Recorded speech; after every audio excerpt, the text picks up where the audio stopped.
Could this have been Barack Obama's actual, real, honest to goodness farewell address?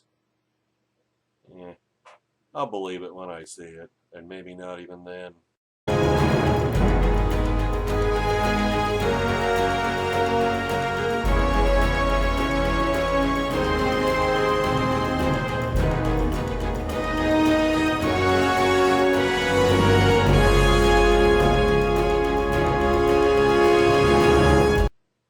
This video is bookended with a couple of Kevin Williamson masterpieces.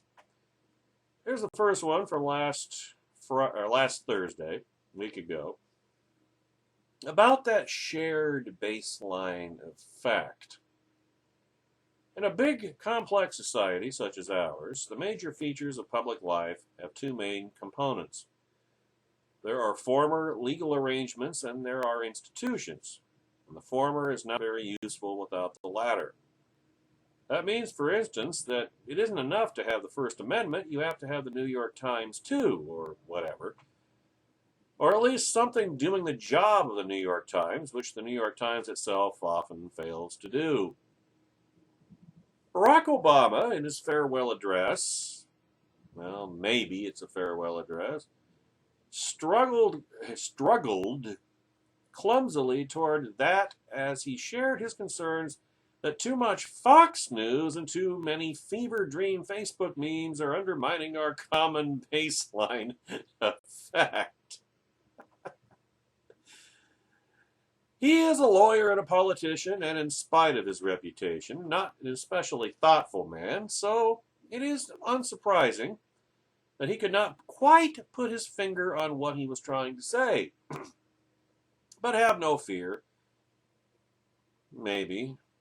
It might have been his last address as president, but I would bet a testicle that he'll average more speeches per annum in retirement than he did even as a logorrheic president of these United States. If Barack Obama does not understand what our institutions and the common ground they once represented are in a shambles, he need not look very far for an explanation. He is a man of the left, and the left corrupts every institution it touches. The media, the educational and academic institutions, the cultural institutions, professional organizations, government bureaucracies, everything from National Geographic to the English department at the University of Texas.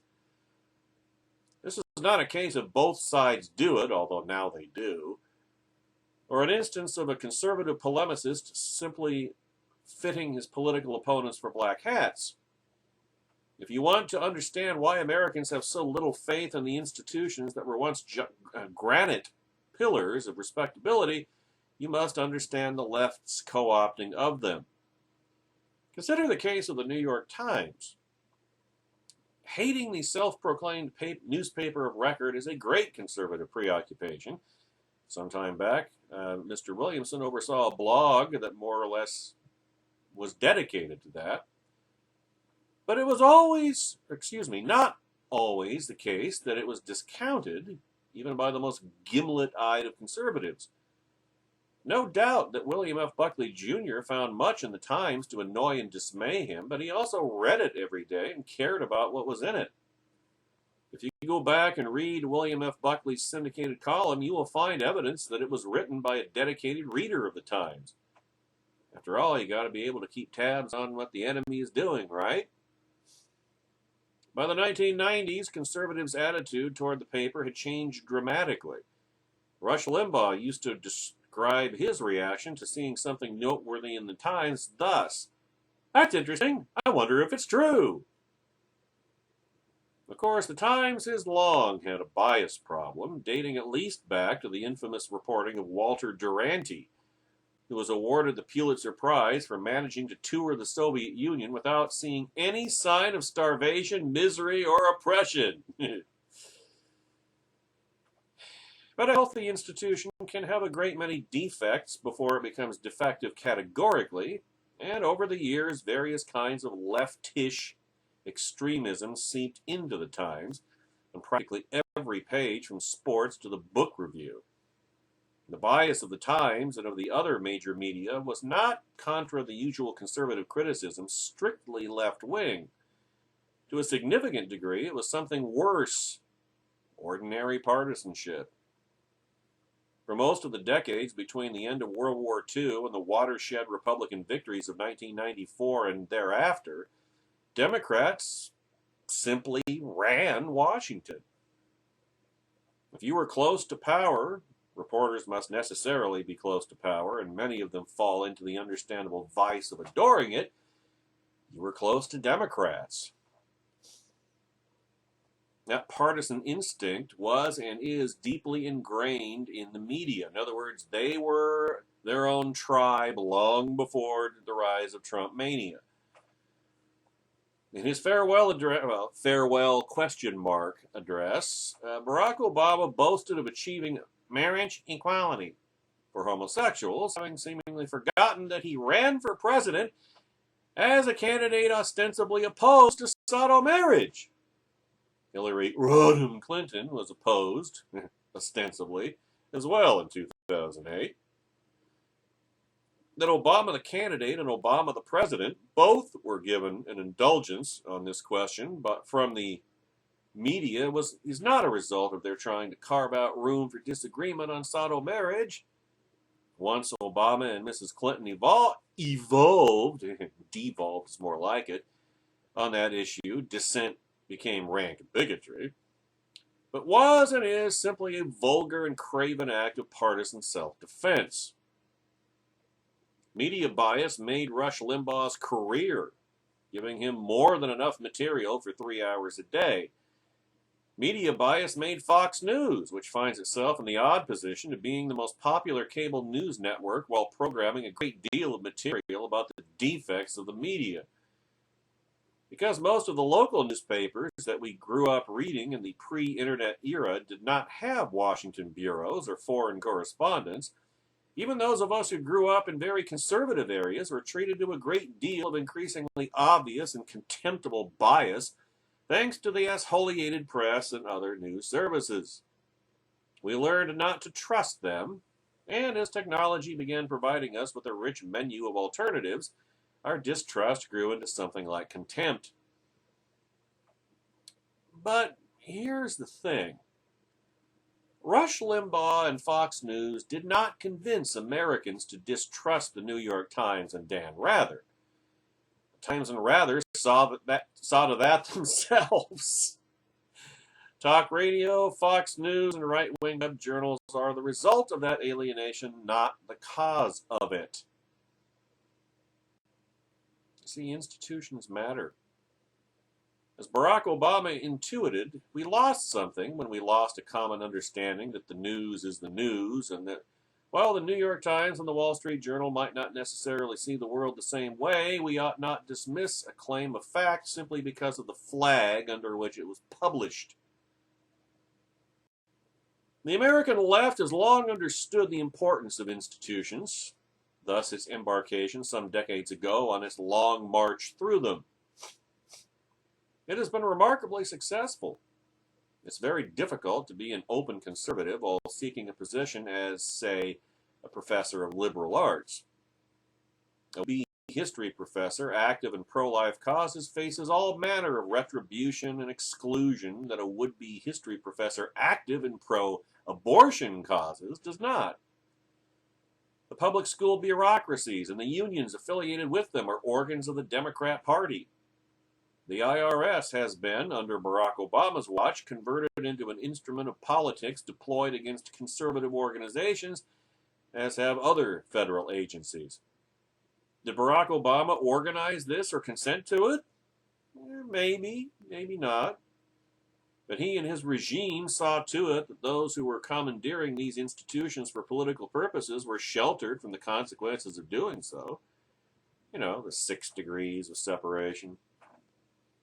Lois Lerner is not in prison, but enjoying a comfortable federal pension, after all.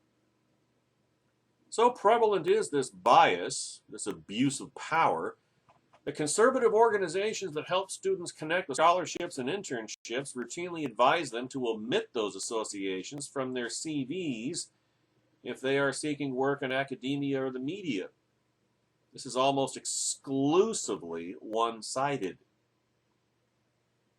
In his final presidential speech, maybe, Obama proposed redrawing congressional districts to make them less partisan. Now, who in his right mind would trust the people who weaponize the IRS and who are at this very moment using prosecutors' offices around the country to try to criminalize global warming dissent, to do that in a fair and honest way? He proposed new campaign finance rules that would purportedly reduce the role of money in politics. That old canard again. But who in his right mind would trust him and his colleagues, Lois Lerner, Loretta Lynch, Harry Greid, to oversee such regulations? Some years ago, Mr. Williamson worked at the Institute for Humane Studies, a classical liberal organization founded in the 1940s by a Cornell professor who had been told that he could not assign his students readings from the columnist F.A. Hayek because they were reactionary. You know, they hadn't seen reactionary, just moved forward about 70 years. Hayek would later win the Nobel Prize in economics, by the way. The superiority of central planning, he was told, was settled science, and he was a denier.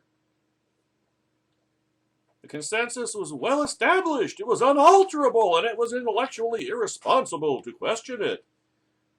Conservative and libertarian counter-institutions, ranging from National Review to the American Enterprise Institute, were founded for similar reasons, because the left had occupied and corrupted the institutions that ought to be doing intellectual work necessary to a free, liberal, Republican, small r, self-governing republic. T.S. Eliot once remarked that he was surprised by how much his American students had read, but thought that they might be better off if they had read fewer books but had read the same ones. A shared body of knowledge and understanding is indeed desirable, and Barack Obama is right to lament the death of the institutions that once sustained it. But a more thoughtful man might see the metaphorical blood on his own hands. You know what Barack Obama's farewell speech really was, ladies and gentlemen? One more campaign rally for the road, as Jonah Goldberg observed in a syndicated column of last Friday.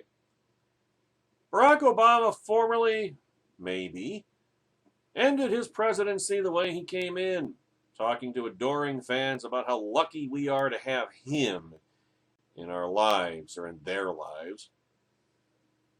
Indeed, given the hand-wringing over how Obama's successor is all about entertainment and theatrics, which he is, it was somewhere between ironic and absurd to watch the outgoing, maybe, president hold a campaign rally for his farewell address, maybe. And yet, we've become so inured to this kind of self-serving pomp and circumstance, there's a euphemism for you, that no one seems to care. From what I can tell, no liberal commentators minded at all, and most conservative reviewers went straight to the substance, or lack thereof, of Obama's remarks. And we'll get to that, but it's worth pointing out the gaudy grotesquerie of the spectacle, because it highlights not only how low we have sunk, but the depths to which we may yet plunge, given how Obama helped further transform the presidency into a totem in the culture wars. The first presidential farewell address, and the standard for all to follow, was given by George Washington. It was given, not delivered, in that it was written out and published as a letter to the American people in the American Daily Advertiser under the title, The Address of General Washington of the United States on his declining the presidency of the United States. In other words, a third term. James Madison helped write the first draft toward the end of Washington's first term. When Washington decided to run for a second term, it was put aside. When he opted not to run for a third term, he gave it to Alexander Hamilton to revise. With a bullpen of writers like that, it's no wonder that Washington's farewell ranks among the great works of literary statecraft. But the most remarkable thing about it was that it was given at all. To voluntarily relinquish power. Remember, the 22nd Amendment wasn't passed and ratified until 1946. So there was no constitutional prohibition against a president serving indefinitely at the time. So to voluntarily relinquish power, power Washington never wanted in the first place. Well, when's the last time we've had a POTUS with that mindset? For the benefit of the Republic was one of the most radical acts of political humility in history. Boy, when's the last time we had a humble president? George W. Bush came the closest in recent times. Now, during the Revolutionary War, King George III asked the American painter Benjamin West what Washington would do if he won independence for the colonies. West replied, "Well, they say he will return to his farm." King George III was stunned. "If he does that," the king replied, "he will be the greatest man in the world." Even George III recognized what so many Americans, and especially Trumplicans, do not. Few presidents dared to invite comparisons to Washington until the populist egotist. You thought I was going to say Donald Trump, didn't you? No, actually, we're talking about the first populist egotist, Andrew Jackson. So few presidents dared to invite comparisons to Washington until Old Hickory opted to write his own letter to the American people. It was the longest presidential farewell ever, coming in at more than 8,000 words. Of course, the era of radio and television necessitated, or created the perception of necessity, that presidents address the people directly. Whether that amounted to progress is for others to decide. But until Obama, it never occurred to a president to deliver a televised farewell address from anywhere but some dignified official venue. Mostly the Oval Office, but sometimes the House Chamber or even West Point. Obama, who has said he'd love to run for a third term if he weren't barred from doing so, well, we'll see. He's still got, what is it now, 24 hours and 37 minutes to pull his coup d'etat, so time's getting a little short. Thanks to FDR flouting the Washingtonian tradition of serving only 2 terms, forcing Congress to amend the Constitution in 1946, as aforementioned. He went a different way. Obama, that is. He did the next best thing and held a campaign rally as if he were running again. By the way, if he had run, he'd have won. Can anybody doubt it? You shouldn't. You see what his approval rating is as he's leaving office? 61%. You think he wouldn't have beaten Trump? He would have turned out all those minorities that Hillary didn't, after all. See, Obama is never more comfortable than when he's in front of an audience that already agrees with him and shares his stunning self-regard, which helps explain why his was the longest televised presidential farewell ever. The whole speech seemed written to be the final chapter of the collected speeches of Barack Obama that nobody will ever remember, which is why he concluded by referencing his 2008 "Yes, we can" speech. No wonder the substance of Obama's farewell was a highly flown rehash of his greatest hits. He spoke again of Congress being dysfunctional in the abstract, but what he surely meant is that Congress isn't working properly when it declines to do what he wants it to do. Hence the insinuation that disagreement with his views on climate change is contrary to the spirit of America and the Enlightenment. He called for a new social compact that was indistinguishable from his legislative agenda and insisted that the essence of democracy is the commitment that we rise and fall as one. A lot more falling than rising in practice. This is not the spirit of constitutional republicanism at all. It's the spirit of tribalism and nationalism that he's come to disparage. But that has always been the spirit of Obamunism. When people disagree with him, when people agree with him, that's democracy working. When democracy rejects his counsel, that's the bitter Bible clingers rejecting the better angel of his nature, even as they emulate his tribalism and messianism.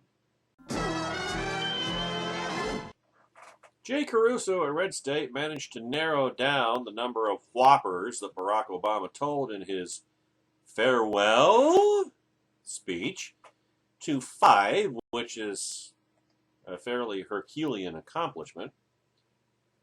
Like many other people, I am eagerly awaiting Barack Obama's departure from the White House. Of course, some blubbering fools wishing he could stay so that he'd continue his record of mediocrity and taking credit for successes that have nothing to do with his policies. Obama never does anything small, and so, sure enough, he gave a farewell address that was filled with praises to himself and all that he accomplished. Something happened along the way, however. Barack Obama engaged in some serious truth-stretching. Going out the way he came in, apparently, assuming he is going out. Some of his tales were minor, but others were more egregious. Here are 5 of them. Only 5? Number 1, we won marriage equality. Bullshit! The Supreme Court bailed Obama out on Soto marriage. He didn't win anything. In fact, Obama purported to be opposed to Soto marriage until it became politically expedient for him to support it. His reversal was an example of his cynical outlook on the American people, not any real change of heart. Number 2, we secured the right to health care. Seriously? Not even the most ardent Obama supporter can defend this garbage claim. Obamacare, aka the Unaffordable Care Act, was sold on the idea of affordability. Hence the name. Now, Obama and his sycophants brag about coverage as the gold standard. It is nonsensical to brag about something that is mandatory under the law. It's like a governor bragging about securing the right to wear seatbelts. Number 3, he claims race relations are better under his presidency. Boy, that one, get on your hip waders for that one, man. We were sold, well, not we, but most Americans, were sold on hope and change. And yet I cannot remember a time in my life when race relations were worse in this country. Barack Obama is one of the most divisive presidents ever. Until Donald Trump, of course. And it started when he decided to interject himself into the arrest of Henry Louis Gates, saying the cop in the case acted stupidly. Over the course of his 2 terms, Obama put himself in the middle of issues dividing people by race while remaining silent on similar situations where he couldn't score political points. The recent poll shows worries about race relations at an all-time high. Number 4, no foreign terrorist organization has planned and executed a terror attack. Oh my God. He really does believe his sycophants are stupid. But it's not so much that they're stupid, they are cultists, which renders even otherwise unstupid people stupid in practice. So they believe it. This clever lawyer language designed to deflect away from the number of terrorist attacks on U.S. soil that occurred as a result of Islamic fundamentalists inspired by ISIS. He wants to ignore that large-scale terror attack, such as 9/11, are a thing of the past, thanks to President Bush and the war on terror he started. Didn't finish. One facet of which was putting a major squeeze on terrorist dollars. The attacks the United States has suffered through which the United States has suffered, are the norm, the new normal. And Obama has failed to address them because, well, he's pretty much on the Islamist side. And number 5, he worked to close Gitmo and reform our laws governing surveillance. Well, notice he said worked to close because he didn't ever actually get it closed. Although he's down to under 50 detainees, so he's done what, 95% of it piecemeal. In any case, he hasn't closed Gitmo, and the only thing he has done is release Gitmo prisoners back into the public without informing Congress or the public and informing them as to why. Of course, we kind of know the reason to that, or the reasons for that as well, don't we? As for surveillance, Obama was just as bad, if not worse, than GWB, George W. Bush, when it came to domestic monitoring and wiretapping. He just switched sides, you see. The only reason the depth of the domestic surveillance was uncovered was due to the traitor Edward Snowden. It's stunning. Even in a farewell speech, Obama just can't keep his nose from growing. Well, I think it reached its maximum length, hasn't it? I mean, if it were any longer, he would crack his skull, right? The Kevin Williamson broadsides continue. You know, if I'd gone into journalism in college instead of accounting, Kevin Williamson could have been my protege, I think. You know, the one whopper, additional whopper that Jay Caruso didn't mention? The notion that there weren't any Obama regime scandals. Yeah, there were Obama scandals. Many, in fact. The Obama regime was full of scandal, though we have a lazy and partisan news media that is determined to see no scandal in it. Because, of course, it benefited their tribe, you see, and screwed the other tribe. The lame duck columns have been nearly unanimous on the point. Barack Obama is remarkable among recent presidents for having been utterly untouched by scandal, personal or political. Yeah, go ahead and pipe that one in. Bullshit! Bullshit! Bullshit! Bullshit! Bullshit! Bullshit! Bullshit!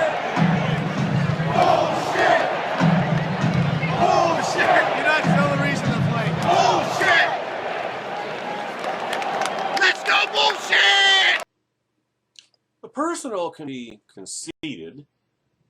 There is no serious allegation that Barack Obama suffered from the liberated appetites of a Bill Clinton. Besides, if he had, Michelle would have beaten the crap out of him. And the White House interns have, by all accounts, gone unmolested, probably all transgenderized by this time. But this is hardly remarkable. There were no such allegations about George W. Bush either, or about George H.W. Bush, or about Ronald Reagan, or Jimmy Carter. Richard Nixon's name is a byword for scandal, but not scandal of that sort. And you go back before Nixon, LBJ, oh yeah, he had all kinds of personal peccadillos, but the media just kept them quiet. They helped in the cover-up, you see. And JFK, let's not even go there. Nixon's shocking personal perversion was his taste for cottage cheese with ketchup. So 3 cheers for Barack Obama's manful efforts to live up to the standard of Gerald Ford. Well done. By the way, Ford had a better golf game. The political issue is a different question entirely. Not only was the Obama regime marked by scandal of the most serious sort, in other words, it wasn't about sex, perverting the machinery of the state for political ends, it was, which was very Nixonian, it was on that front, which is the most important one, that the Obama regime is the most scandal-scarred regime in modern presidential history. For your consideration. Under the Obama regime's watch, the Internal Revenue Service and other federal agencies, from the Bureau of Alcohol, Tobacco, and Firearms to the National Labor Relations Board, were illegally used to target and harass Obama's political enemies. The IRS targeting scandal was the most high-profile of these, but others are just as worrisome. Federal investigations and congressional oversight were obstructed, and investigators were lied to outright, a serious crime, or at least it used to be. The regime protected the wrongdoers and saw to it that they retired with generous federal pensions rather than serving federal sentences for their crimes. The Obama regime oversaw the illegal sale of arms to Mexican drug traffickers, narco-terrorists, for purposes that to this date have not been adequately explained, and those guns have been used to murder American law enforcement officers. Barack Obama's Commissar of State was involved in a high-profile case in which she improperly set up a private email system to evade ordinary governmental oversight.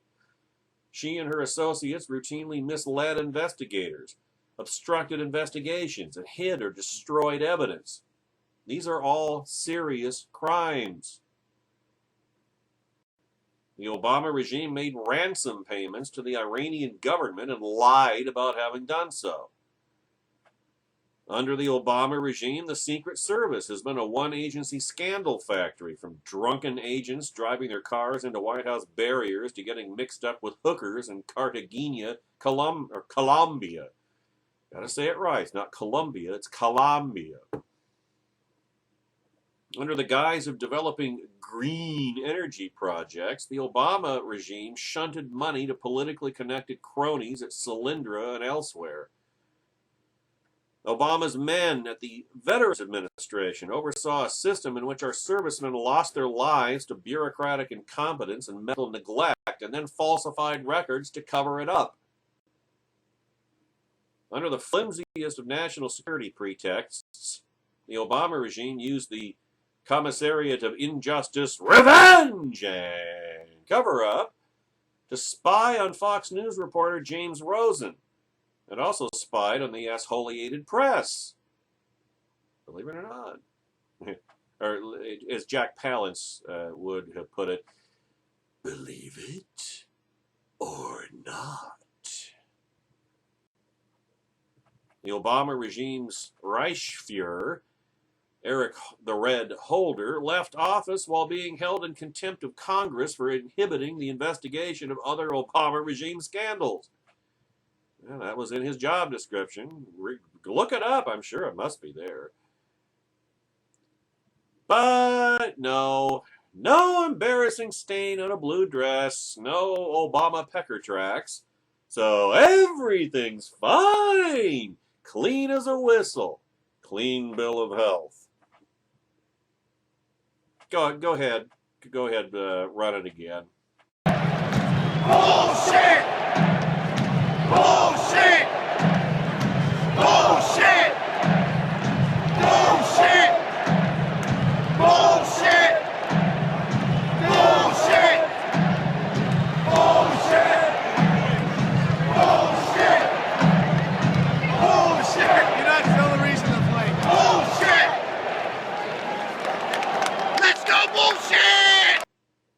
without minimizing the authentic personal degeneracy of Bill Clinton, there's plenty more from Donald Trump upcoming, sexual scandals are minor concerns. They become large public scandals because the numbskulls understand sex and can relate to sexual infidelity. If you've ever tried explaining to someone how futures trading works and watched his expression turn to that of a taxidermied mule deer, then you know why it is Bill Clinton and not Hillary Clinton who is the face of scandal. It's one thing to have a degenerate president, which we're about to have again. It is something else, something far worse, to have a degenerate government.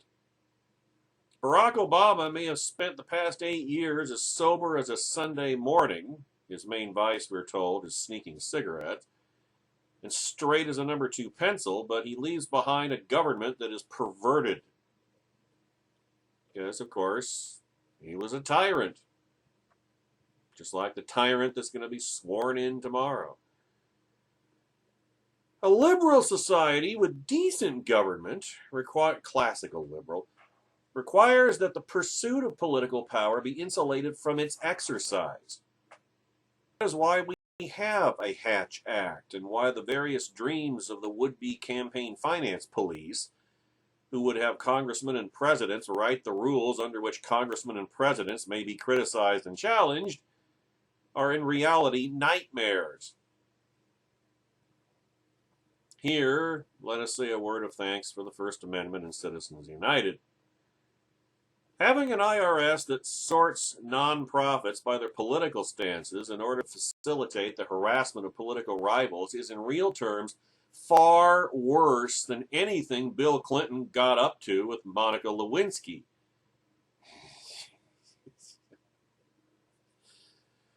And far worse than the shenanigans that Gordon Liddy and the rest of the Nixon henchmen got up to in the Watergate.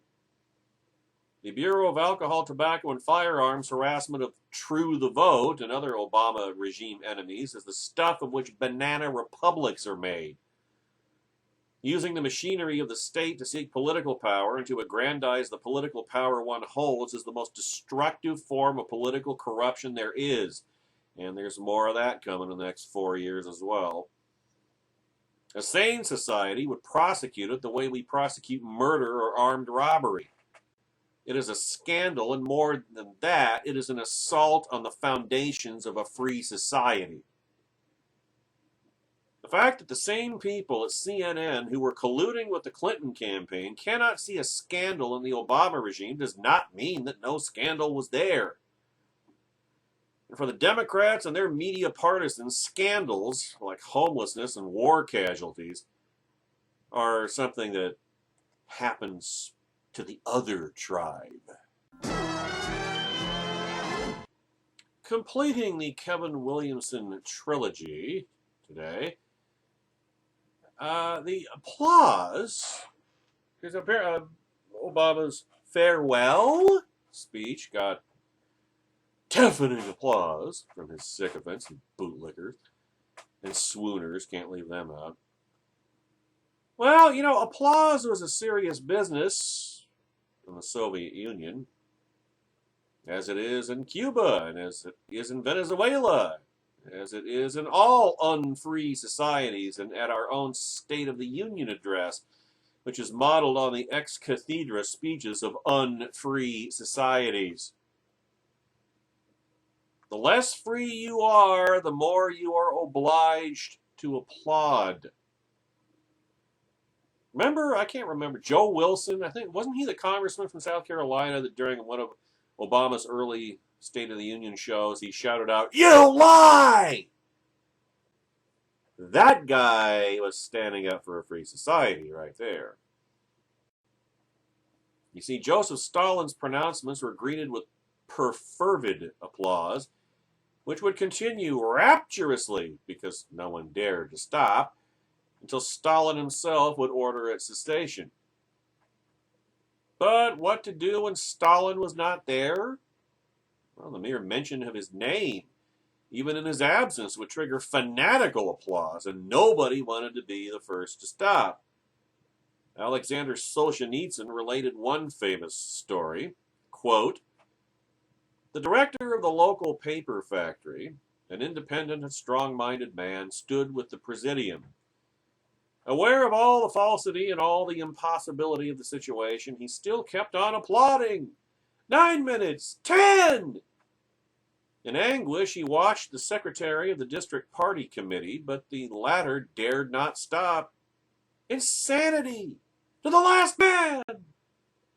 With make-believe enthusiasm on their faces, looking at each other with faint hope, the district leaders were just going to go on and on applauding until they fell where they stood, till they were carried out of the hall on stretchers.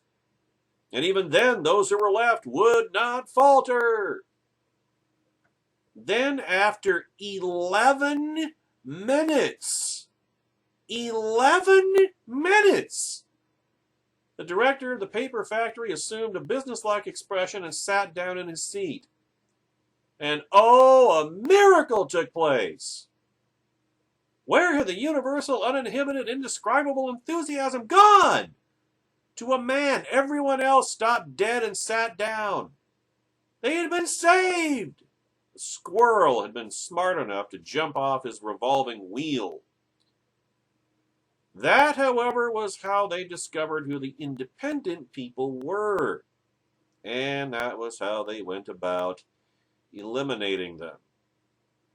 That same night, the factory director was arrested. Close quote. Well, Stalin is long gone, and the Soviet Union, too, having been deposited, as Ronald Reagan predicted, onto the ash heap of history. But the craven instinct on display in the scene Solzhenitsyn described remains. The desire to rule is complexly mixed up with the desire to be ruled, just as the most masterful among us bow the lowest and grovel the most enthusiastically when presented with a strong man savior.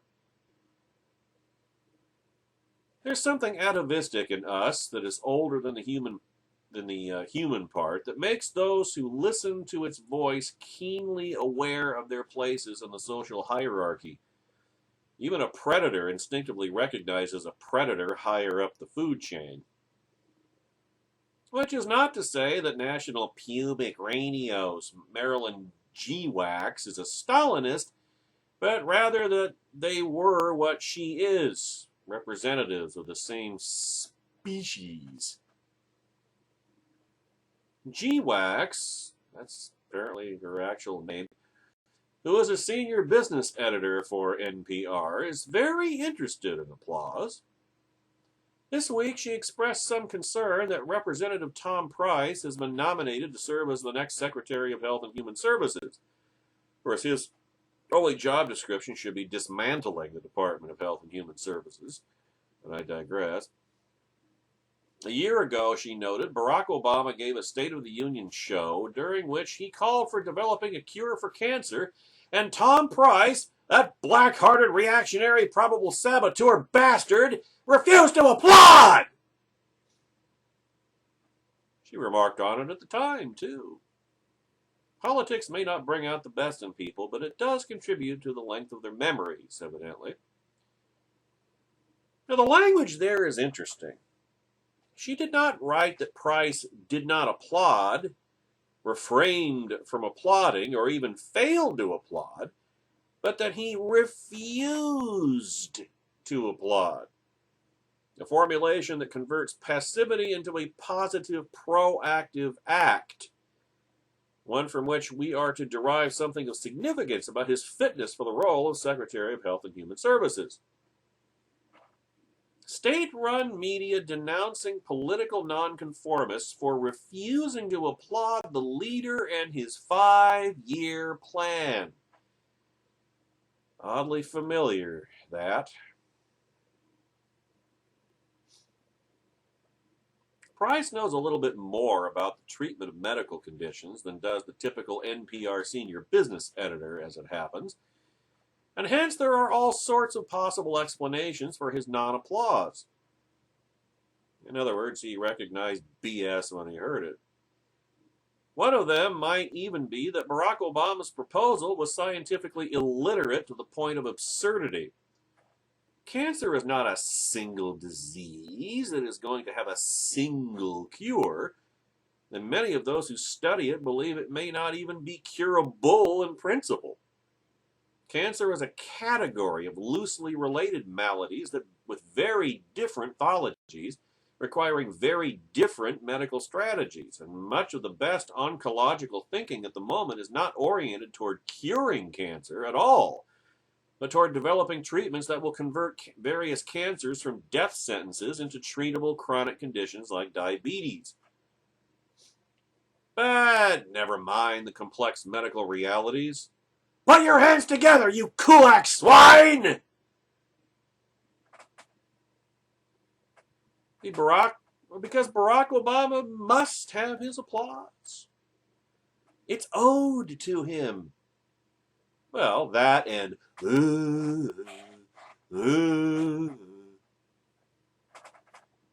he got plenty during his recent speech in Chicago, the campaign rally.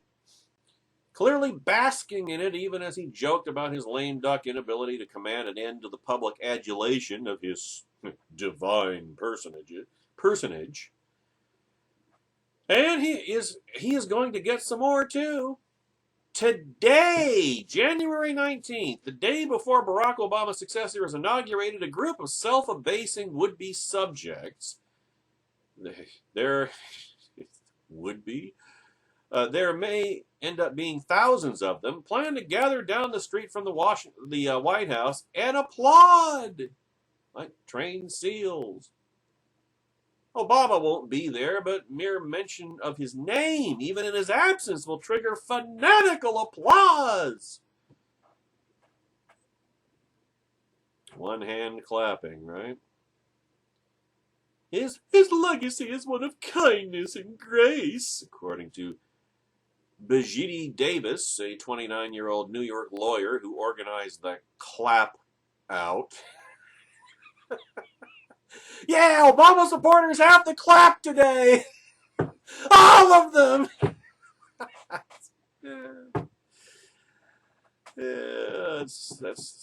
Hey, they brought it on themselves, man. They just walked into that one.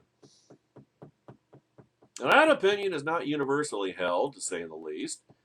The consequential policy innovations of President Kindness and Grace include assassinating American citizens, a line that even Prince of Darkness Dick Cheney never crossed. But this is a question of affiliation, not a question of judgment. The people gathering to applaud Barack Obama as Donald Trump waits in the wings are not really making a statement about the outgoing president. They are making a statement about outgoing, knock wood. They're making a statement about themselves. And you can see this coming, I trust. This is our tribe. The most important thing about a tribe is not the question of who is in it, but the question of who is not. Entertainers who live for applause have taken a keen interest in the question of who will and who will not perform at the upcoming round of presidential inaugural parties. Please clap, poor old Jeb Bush said, and they mocked him for it. And they'll mock him for it as they stand out in the January cold cheering the God Emperor Obama, first of his name, first of his funny name. Well, hey, he called it funny, I didn't. From afar, each looking around at his friends and countrymen with narrowed, suspicious eyes, wondering who will be the first to stop. But these are different times, aren't they? And the paper factory business, well, it used to not be what it used to be, but it may just be making a comeback starting tomorrow. And so the passing of the narcissist baton is allegedly 23 hours and 55 minutes away. And Mona Charen, in her syndicated column, had a few thoughts on what is scheduled, if you will, to take place a day from now. On February 12th, 2015, Barack Obama made a selfie stick video for BuzzFeed. Yeah, the same BuzzFeed. You may remember it, or perhaps not, because if there's one thing Barack Obama delivered during his 8 years in office, it was plenty of celebrations of himself. The country was treated to Obama slow jamming the news with Jimmy Fallon, sharing his final four brackets, fantasizing about what superhero powers he'd most like to have, and on and on. Of course, what power does a god not have? His fascination with himself was inexhaustible, except the selfie day was different somehow, because it was just hours after the president learned that another one of ISIS's American hostages had been killed. Barack Obama had been criticized, even by the New York Times, for enjoying himself on the golf course after ISIS beheaded American James Foley in 2014. He was photographed with that. I'm tempted. I won't do it. I'll just say that broad grin. You know the kind. You know the one I'm talking about. And yet his coldness persisted. Kayla Mueller was a 25-year-old idealist from Arizona. A committed Christian, which is why he didn't give a rat's ass about her. She felt drawn to aid to those most in need. In 2013, among the most desperate people on earth were the people of Aleppo, Syria. Of course, now they're all dead at Russian hands. Mueller traveled there from Turkey to volunteer for Doctors Without Borders. She was kidnapped. In other words, she was a globalist! So she deserved to die, right? Trumpies, Trumplings, Trumplicans, whatever. Trumpers. She was kidnapped by ISIS outside a hospital. What followed was the worst nightmare imaginable. For 18 months, she was held in confinement, often solitary. We've learned from the accounts of other hostages who were subsequently released that she was incredibly brave. When one of her captors told others that she had converted to Islam, she contradicted him. ISIS terrorists denied her sleep and medical care. They shaved her head and repeatedly raped her and pulled out her fingernails. So, torture. Real torture. Her frantic parents attempted everything they could to secure her release, only to be threatened by the Obama regime with criminal liability for aiding terrorists if they paid ransom. Oh, the irony. Oh, there was an attempted military rescue, but it failed miserably. It was probably designed to. There is a good argument for not negotiating with terrorists right there, obviously, but the Obama regime was inconsistent.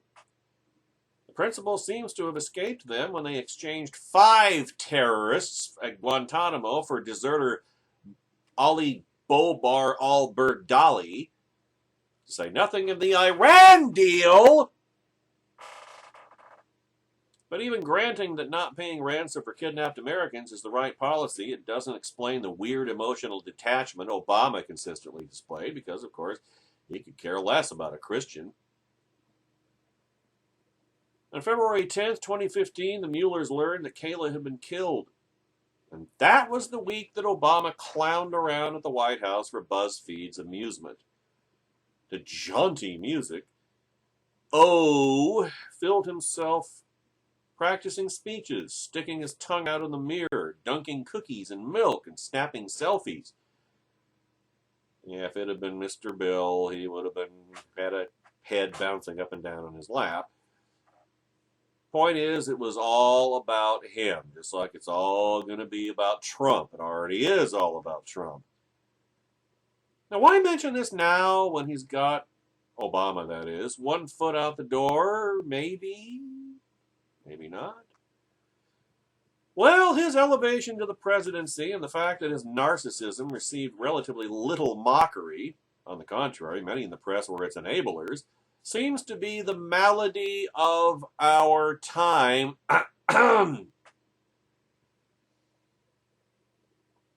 Obama's extreme self-regard proved to be a severe weakness. If he had shown just a little less arrogance, he might have welcomed some Republican cooperation on health care reform, for example, which would in turn have cemented the health care law as a bipartisan initiative.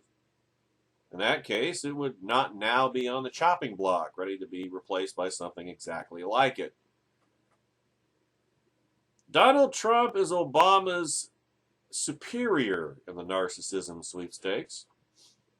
Many of Trump's early decisions, most of his appointments, have been deceptively assuring because it doesn't matter who his lieutenants are. What matters is the guy in the big chair. And he's not reassuring. No way. But that old devil vanity keeps tripping him up. He might want to consider how badly the trait served his predecessor, but of course, if he were capable of such introspection, he wouldn't be who he is. So don't hold your breath. Regarding Putin, Trump's nearly unyielding praise for the strongman dictator may arise from his misinterpretation of an anodyne remark Putin offered in 2015. He called Trump colorful and talented. Of course, anybody who says anything nice about Trump, he's going to just rub up against them like cats do. You know, purr. Trump passed this through the translator in his head and converted it into, Putin called me a genius. Well, he didn't, but so what? Even if Putin had called him a genius, Putin remains Putin, a ruthless, bitterly anti-American international menace and killer. Is whether one praises Trump the only yardstick of people's worth? Well, it is to Trump. If Putin criticizes him tomorrow, will Trump suddenly decide that Putin is a loser whose nation is failing? Yeah, probably. Which is why you're never going to hear criticism of Trump from Putin. Putin knows all he has to do to control Trump from one end to the other is just say nice things about him. That's all he has to do. Is that really the level at which Trump wants to operate now? It's the only level at which he's capable of operating. You see, this is deadly serious business. The presidency is a deadly serious business, except to 46% of the American electorate, it seems. The realm of reality show one-upsmanship has no place in international affairs. Well, I guess it bloody well does now. In some ways, particularly his choices for education and defense, and education should be about dismantling it, and perhaps most of all in reaching out to Governor Nikki Haley, who opposed him and now purports to educate him. Lots of luck with that. Trump, again, he has not shown any signs of shedding any of his old skin for his new status. Think about it. What Democrat would agree to go to work in Trump's cabinet, in Trump's regime? What partisan Democrat would do that? I mean, who else has he got to choose from but Republicans? And the Republican Party, up until Trump, had been a conservative party. So this notion that, well, Trump is making conservative choices, those are the only choices available to him. Democrats are not going to go to work for Trump. Not yet, anyway. So, again, that's really deceptive. You know, if Trump were capable of introspection, then the example of Barack Obama, who arrived in office on a cloud of goodwill and squandered it due in part to delusions of grandeur, would be cautionary. But he's not capable of such introspection. And in any case, Trump will enter office the most unpopular, freshly inaugurated president in at least 40 years. So he's got so far to go and no ability to get there. But this is what we're stuck with. You wanted reality, the reality TV presidency? You wanted Presidential Apprentice? Now you got it. God help us all.